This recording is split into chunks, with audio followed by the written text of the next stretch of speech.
Ассаламу алейкум ва рахматуллахи ва баракату. Құрметті жамағат, құрметті көрермендер. Бүгінгі сіздермен өтетін дәрісіміз мәт түрлерінің соңғысы мәт, лин, арыз.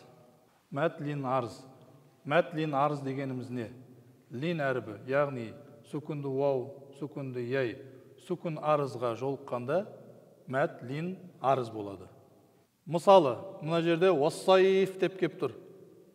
Яғни, мына жерде сүкінді яй, лин әрібі сүкін арызға жолығып, мәт, лин, арыз боп тұр. Екінші мысалға келетін болсақ, мына жерде мин хауф деп келіп тұр. Яғни, сүкінді вау, лин әрібі сүкін арызға жолығып, бұл жерде де мәт, лин, арыз болып тұр.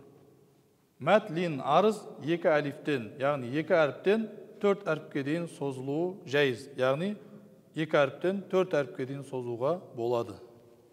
Құрметті жамағат, құрметті көрермендер, біз сіздермен мәт түрлерінің соңғысын аяқтап үлгердік. Мәт түрлерін сіздер бір тыңдау арқылы немесе бір оқу арқылы түсінбеулеріңіз мүмкін. Ол сабақтарды қайта-қайта оқу арқылы, қайта-қайта тыңдау арқылы ары қарай түсініп кетерсіздер. Осымен біздің сабағымыз аяқталды. Құрметті жамағат, келесі сабақтарымызда кездескенше. Ассаламу алейкум ва рахматуллахи ва баракату.